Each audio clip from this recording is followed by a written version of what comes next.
ముందుగా నాకు ఒక ధన్యమైన జన్మనిచ్చి నన్ను మీ అందరి గుండెల్లో ఆయన ప్రతిరూపంగా నిలిపినందుకు విశ్వవిఖ్యాత నట సార్వభౌమ, విశ్వానికే నట విశ్వరూపం ఎలా ఉంటుందో చూపించిన కారణ జన్ముడు మా నాన్నగారు, నా గురువు, నా దైవం, విశ్వవిఖ్యాత నట సార్వభౌమ నటరత్న పద్మశ్రీ డాక్టర్ నందమూరి తారక రామారావు గారిని తలుచుకుంటూ అందరికీ ఇవాళ చాలా వింతగా ఉంది. అంటే ఇది సినిమా రిలీజా లేకపోతే ఇప్పుడు సినిమాల ముందు మనం చేసుకునే ఘట్టాలు ఉంటాయి, ఆ ఘట్టాలు ఒక ఘట్టంగా నాకు ఒక అనుభూతి. అంటే ఒక ప్రీ లాంచ్ అంటాం, లేకపోతే ఒక ఆడియో ఫంక్షన్ అంటాం, దాని తర్వాత సినిమా రిలీజ్ అయ్యాక ఒక 100 రోజుల ఫంక్షన్ అంటాం, మళ్ళీ జరుపుకుంటాం 100 రోజులు. రేపు ఎల్లుండి రిలీజ్ అవుతుంది ఈ cinema pre release.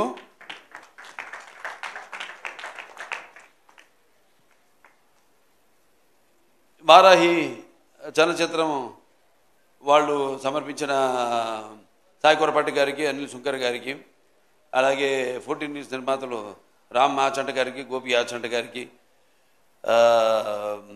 Sai Korapati గారికి ముందుగా నా శుభాకాంక్షలు తెలియజేసుకుంటూ, అలాగే ఈ కార్యక్రమానికి విచ్చేసిన నా అభిమానులకైతేనేమి, టీవీ మాధ్యమం ద్వారా ఈ యొక్క పండుగను, ఈ యొక్క వేడుకను, ఈ సంబరాన్ని చూస్తున్న ప్రేక్షక దేవుళ్ళకైతేనేమి, అలాగే నా తోటి కళాకారులకు, సాంకేతిక నిపుణులకు, అలాగే ప్రింట్ అండ్ ఎలక్ట్రానిక్ మీడియా వారికి, ఆహ్వానితులకి అందరూ కూడా నా హృదయపూర్వక నమస్కారం తెలియజేసుకుంటున్నాను. ఇప్పుడు ఒకేసారి రికార్డులు అనేవి జనం ఇస్తారు ఒక రివార్డుగా. ఎందుకంటే ఒక తీసిన సినిమా మంచి ఉద్దేశం తీసింది అయితే తప్పకుండా ఆ సినిమాని ఆదరిస్తారు, వెన్ను తట్టి ఇంకా మంచి సినిమాలు ఇలాంటివి మాకు అందజేయండి అని ప్రోత్సహిస్తారు. అది ఒక ప్రత్యేకత మన తెలుగు ప్రేక్షకులకి. ఇవాళ చూస్తున్నాం మన తెలుగు ప్రేక్షకుల యొక్క సినిమాల ప్రభావం యావత్ భారతదేశంలో పాకిందంటే ఇవాళ మనం ఇస్తున్న మంచి సందేశాలు ఏంటి మన సినిమాల ద్వారా అన్నది, దాని ప్రభావం ఎంత ఉందో ఇవాళ మన కళ్ళ ముందు సాక్షాత్తుగా తెలుస్తుంది, కనబడుతుంది. అలాగే ఇప్పుడు సినిమాలు ఈ రికార్డులు ఇవన్నీ నాకు కొత్త ఏం కాదు. దాన్ని సృష్టించాలన్నా నేనే, దానికి తిరగ రాయాలన్నా నేనే. ఎందుకంటే ఎప్పుడు నా కథ ఎన్నుకోవడంలో అయితేనేమి, లేకపోతే నా దర్శకుడు అయితేనేమి, నా కో ఆర్టిస్టులు అయితేనేమి, నా సాంకేతిక నిపుణులు అయితేనేమి, వాళ్ళందరి మీద నాకు గట్టి నమ్మకం ముందే తెలిసిపోతుంది. ఒకేసారి మరి గతంలోకి వెళ్తే 30 సెంటర్లో సిల్వర్ జూబ్లీ చేసుకుని కొత్త భారతదేశంలో కొత్త రికార్డుని సృష్టించింది సమరసింహారెడ్డి. అలాగే 105 సెంటర్లో ఆ రోజుల్లో శతదినోత్సవం జరుపుకుని 100 కేంద్రాల్లో 100 రోజులు ఆడిన సినిమా నరసింహనాయుడు. ఇప్పుడు ఈ లెజెండ్ అన్నది 400 రోజులు 4 ఆటలతో, అది కూడా 2 సెంటర్లలో ఆడి మరి ఆల్ టైమ్ ఇండస్ట్రీలోనే ఆల్ టైమ్ రికార్డుగా, ఆల్ ఓవర్ ఇండస్ట్రీలోనే ఆల్ టైమ్ రికార్డుగా నిలిచిన సినిమా మన లెజెండ్. అలాగే 1116 రోజులు 4 ఆటలతో ఆడి మరొక కొత్త రికార్డుని, ఈ 4 అంకెల రోజుల్ని దాటిన మన సౌత్ ఇండియాలో ఏకైక సినిమా మన లెజెండ్. అంటే ప్రేక్షకులు ఆదరిస్తున్నారంటే సినిమా కేవలం వినోదానికే కాదు, ఒక బాధ్యత. అదే మేము తీసుకుంటాం. ఇప్పుడు నా ప్రతి సినిమాలో ఏదో ఒక సందేశం ఉంటుంది. అంటే ఒక సినిమా అంటే దానికి మనం సమాజం పట్ల స్పృహ, అలాగే రాజకీయంగా వాడికి ఒక చైతన్యం జనంలో కలిగించాలి ఎప్పుడు సినిమాల ద్వారా అన్న ఆలోచనతోనే ఏ సినిమా అయినా దాని కథాంశాన్ని ఎన్నుకోవడం జరుగుతుంది. అలా అంటే సెంటిమెంట్స్ కావచ్చు, వీరసింహారెడ్డి సినిమా లాంటి సెంటిమెంట్ కావచ్చు, లేకపోతే మొన్న రిలీజ్ అయిన నేలకొండ భగవంత్ కేసరి కావచ్చు, మహిళలు, ఈ సినిమాలు మహిళలకు ఇచ్చిన సందేశం. అలాగే నేలకొండ భగవంత్ కేసరి కానివ్వండి, ఒక అన్నా చెల్లెళ్ళ రక్త సంబంధం కానివ్వండి, ఒక వీరసింహారెడ్డిలో ఇవన్నీ సినిమాలు చూసుకుంటే అంటే ఇవాళ నాకు అనిపిస్తుంది, నాకు అదృష్టం కలిగిందని. ఆ కళమ్మ తల్లి చల్లని ఆశీస్సులు, ఆవిడ ఆశీస్సులు, కళమ్మ తల్లి ఆశీస్సులు, తన తల్లిదండ్రుల యొక్క ఆశీస్సులు ఉండబట్టి ప్రేక్షకులు, మన తెలుగు ప్రేక్షకుల ఒక ప్రత్యేకత. అది నేను అన్నాను ఇంతకుముందు, ఎప్పుడు ఏ కొత్త సినిమానైనా వాళ్ళు ఆదరిస్తాను. సో మనం ఎప్పుడు దానికంటే ఒక ముందు ఆలోచించాలి. ఎందుకంటే సినిమా అన్నది ఇప్పుడు దైనందిన కార్యకలాపాలతో సతమతమవుతూ అన్న వస్త్రాలు అనే అవసరంతో పాటు సినిమాను కూడా ఎంచుకున్నారు జనం. కానీ ఇవాళ ఎన్ని తక్కువ రోజులన్నీ ఎంత ఎక్కువ కలెక్ట్ చేసింది అని ఒక ఇదే తప్పితే అసలు ఇట్లాంటి అంటే మన చలనచిత్ర పరిశ్రమలు కొన్ని సినిమాలు చిరస్థాయిగా మిగిలిపోయి, అప్పుడు నాన్నగారు నాగేశ్వరరావు కాలం నుంచి మనం చూసుకుంటే ఒక పాతాళ మేరు కానీ, ఒక దేవదాసు కానీ, మాయాబజార్, ఇలా అలా నిలిచిపోయిన సినిమాల్లో చెప్పుకోదగ్గ సినిమాలు ఇది లెజెండ్.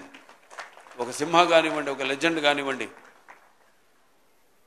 ఒక అఖండ కానివ్వండి, ఇవన్నీ కూడా, అలాగే మన నేలకొండ భగవంత్ కేసరి కానివ్వండి, ఇవన్నీ కూడా అదొక తృప్తిని, అంటే తృప్తిని ఇవ్వలా, ఇంకా కసి పెంచింది.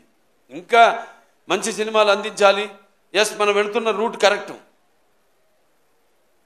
సో ఆ రూట్లోనే వెళ్తూ ప్రజలు ఇస్తున్న ప్రోత్సాహంతో ఇంకా మంచి మంచి సినిమాలు ఇవ్వాలని ఒక తాపత్రయం.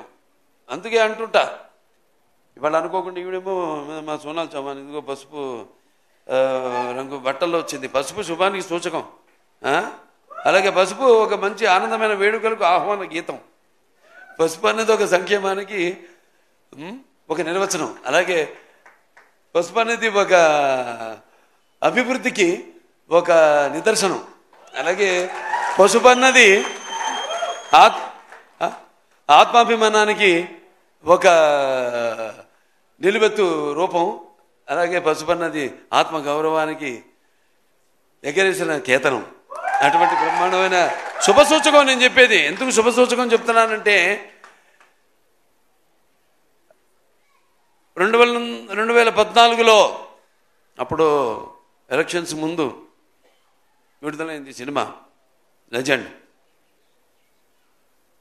దాని ప్రభావం ఎంత ఉండిందో ఆ ఎలక్షన్స్ యొక్క రిజల్ట్స్ ద్వారా మనకు తెలిసింది.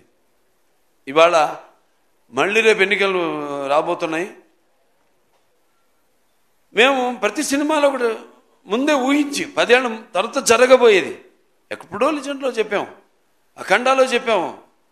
ఎలా ఇక నేను ఎక్కువ రాజకీయాలు మాట్లాడదలుచుకోలే, ఇక రేపటి నుంచి ప్రచారం ఉంది, అక్కడ మాట్లాడతాను. ఏమేమి జరగబోతాయో ముందుగానే మేము ఊహించి వాటి గురించి చెప్పడం, అవి వాళ్ళ నిజం కావడం. సో ఇవన్నీ ఏంటంటే మాకు నేను చెప్పాను, మనకంటే జరగబోయేది అది యాదృచ్ఛికమో కాకతాళీయమో అది మాకు ఒక మన స్ఫురణలోకి రావడం, అది చూపించడం, అలాగే ఇప్పుడు జరగడం, ఇప్పుడు ఆ సంఘటనలు ఇప్పుడు జరగడం అన్నది దురదృష్టవశాత్తు నిజ జీవితంలో మనం చూస్తున్నాం. సో ఎంత ప్రభావం, ఎంత సినిమా మాధ్యమం అన్నది ఎంత ప్రభావం ఉంటుందో అది రేపు ఎలక్షన్లో చూడబోతున్నారు మీరు.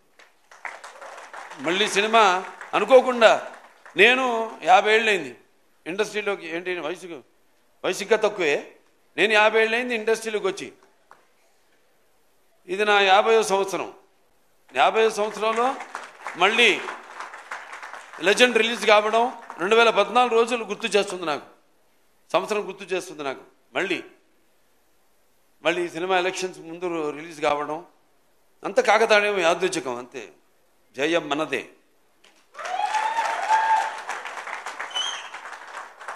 అలాగే మరి సినిమాకు పనిచేసిన దర్శకుడు బోయపాటి గురించి గారికి నేను ఎన్నోసార్లు ఆయన గురించి చెప్పాను.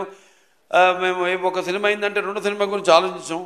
అంటే రెండో సినిమా అంటే నా ఆర్డర్లో అయితే అది ఏది ఫస్ట్ మన సినిమా మంది అఖండానా అట్లా అనిపిస్తుంది. రివర్స్ ఏదో ఫస్ట్ పిక్చర్ సింహ అయిన తర్వాత మేము ఎప్పుడు లెజెండ్ జరిగేటప్పుడు సింహ గురించి మాట్లాడుకోవడం, దాని రికార్డుల గురించి కానీ దాని అసలు దాని ప్రసక్తే రానివ్వలేదు ఎక్కడ. అదే మళ్ళీ అఖండ చేస్తున్నప్పుడు లెజెండ్ గురించి మాట్లాడుకోలే. మేము రేపు జరగబోయే సినిమా గురించి కూడా మేమేం మాట్లాడుకోము. మేము మాటల మనుషులం కాదు, చేసి చూపిస్తాం అంతే. మా వైబ్రేషన్స్, మా ఈ తరంగాలు, మా ఆలోచనలు ఒకటే.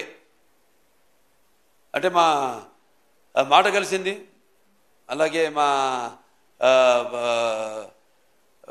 పదం కలిసింది, అలాగే మా అడుగు కలిసింది, మా భుజం కలిసింది. అదే చెప్పగలుగుతాను. ఇంకా బోయపాటి గురించి అంతకంటే ఎక్కువ నేను చెప్పను. ఇక ముఖ్యంగా అందరు రాంప్రసాద్ గారు, ఇక ఆయన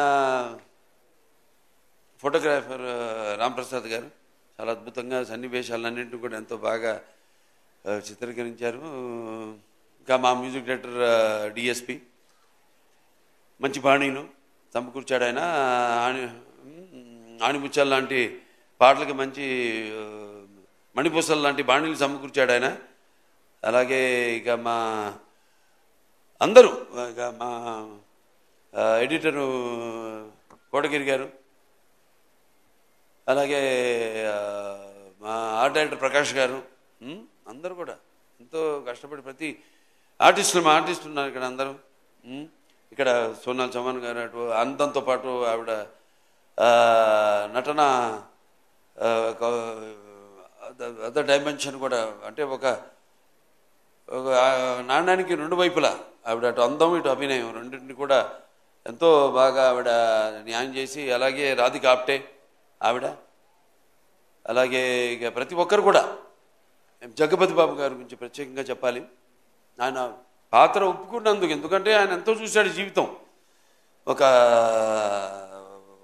కుటుంబ హీరోగా ఆయన ప్రారంభించి ఆయన ఈ యొక్క నటన అటునుంచి మరి ఇటువంటి పాత్రను ఆయన ఒప్పుకోవడం. ఆయన బోయపాటి గారు అంటే నిజంగా అది విలన్ కాదు, అందులో అదొక పాత్ర అంతే. ఆ పాత్ర నవరసాల్లో ఒక్కొక్క మనిషి అతను ఏ పరిస్థితులను బట్టి సిచ్యువేషన్స్ అండ్ అంటాం మనం ఇప్పుడు ఆల్వేజ్ సర్కమ్స్టాన్సెస్, వాటిని బట్టి మనిషి ఎలా దానికి రియాక్ట్ అవుతాడు అన్నది ఈ సినిమాలో ప్రతి పాత్ర కూడా అటువంటిదే. అలాగే మా మిగతా నటులందరూ కూడా, సామండ్ గారు ఉన్నారు, మా సమీర్ గారు ఉన్నారు, చిట్టి గారు, మా వెంకటేశ్వరరావు, కోటేశ్వరరావు, సారీ ఆనందరాజు గారు, దాని తర్వాత రచిత గారు, ప్రియా, అందరూ. చలపతిరావు గారు చెప్పినట్టు ఆయన మిస్ అవుతున్నాం ఇవాళ. ఆయన ఆత్మ శాంతించాలని ఆయన ప్రార్థిస్తున్నాను. ఇక ఎంతోమంది అంటే ఈ సినిమా కోసం కష్టపడ్డారు. అది కార్ డ్రైవర్ నుంచి కూడా ప్రొడక్షన్ మేనేజర్ నుంచి లైట్ బాయ్ నుంచి ప్రతి ఒక్కరు కూడా ఎంతో కష్టపడ్డారు ఈ సినిమాకి. ముఖ్యంగా అందరికీ, ముఖ్యంగా ప్రేక్షకులకి. ఎందుకంటే మేము అక్కడ వైజాగ్లో షూటింగ్ చేస్తున్నాం, రామకృష్ణ బీచ్ రోడ్లో. అక్కడ గుర్రం ఇవన్నీ మర్చిపోలేని మన జీవితంలో. అద్దం పగలు కొట్టుకు వెళ్ళాలి. అప్పుడు డైరెక్టర్ గారు ఏంటి మీరు ఏదో అనుకున్నారు, ఏదో వేరే రకంగా తీద్దామని. నేను అడిగాను, ఏంటండి ఏంటి ఏంటి ఇదంతా అంటిస్తున్నారు నన్ను అడిగితే, అంటే ఆయనకి నా మీద నమ్మకం అది. అంటే బాబా అది మనం ఏదో గ్రాఫిక్స్లో ఏదో నేను చేసేస్తాను అని ఏమనలేదు కూడా. చూసి ఓకే బాబు షోరా చేస్తావా అన్నాడు. చేస్తాను అంతే, అయిపోయింది. 5 నిమిషాల్లో అయిపోయింది షాట్. నిజంగా అద్దాన్ని బగలు కొట్టుకుని పాత్ర అనేది, ఓ పాత్ర ఎటువంటిదంటే, ఓ మనిషి, నేను ఎప్పుడు చెప్తుంటాను, ఒక పాత్ర అనేది మనకి పరిచయం లేని పాత్ర అది. ఏదో రైటర్స్ రాస్తారు బ్రహ్మాండంగా, దాంట్లోకి వెళ్ళిపోతాం మనం. అంటే ఊరికే ఒక పాత్ర అనేది ఏడవడమో నవ్వించడమో లేకపోతే అరవడం కాదు. ఆ పాత్ర అనేది ఆ పాత్ర యొక్క మూలాల్లోకి, ఆ పాత్ర యొక్క ఆత్మలోకి మనం వెళుతున్నాం. ఆ పాత్ర యొక్క అనుభవాలు మనకు తెలియదు. సో ఆ పాత్రలో మనం వెళ్ళినప్పుడు ఎన్నో దెబ్బలు తిన్నాను, జాగ్రత్తగా ఉండమంటారు. పాత్రలోకి వెళ్ళినప్పుడు గిచ్చుకోమంటారు నిన్ను, నువ్వు ఆ పాత్రవి కాదు, నువ్వు పలానా బాలకృష్ణవో లేకపోతే నువ్వు పలానా సునాల్ చమాన్వో లేకపోతే నువ్వు అలా సమీరను. అదొక పాత్రలాగా తయారయ్యాడు. అది వంట పాత్రలు ఉంటాయి. గంగాళాల్లో ఉండేవారంట ఆ రోజుల్లో, ఊళ్ళల్లో. నీకు కవలలే. సరే, చాలా సంతోషం. ఇవాళ మళ్ళీ సినిమా రిలీజ్ అవుతుంది. నా అదృష్టం ఏంటంటే ఇవాళ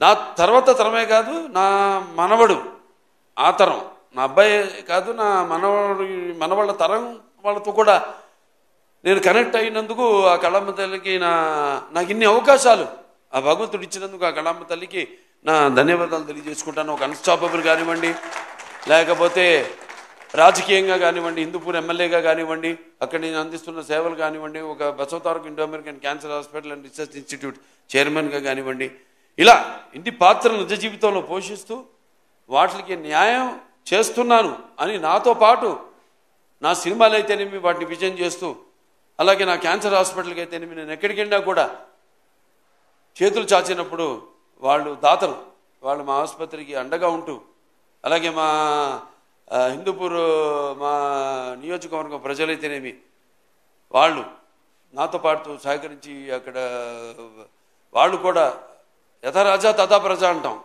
సో అలాగే నాతో పాటు వాళ్ళు కూడా, నా అభిమానులు అయితేనేమి వాళ్ళు కూడా ఎన్నో సాంఘిక సంక్షేమ కార్యక్రమాల్లో పాల్గొంటున్నందుకు చాలు.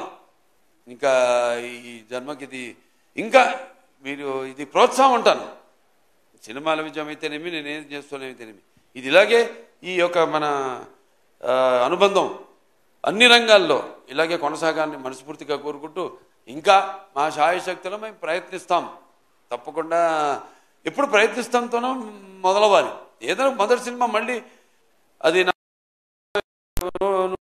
సినిమా ఇప్పుడు రాబోతుంది, సినిమానే తీసుకుంటాం. అది ప్రయత్నిస్తాను అన్న ఒక తపన, అదే నన్ను ఇవాళ ఇలా అభిమానించే నటుడిగా మీ ముందు నన్ను నిలబెట్టిందని అన్నది నా నమ్మకం.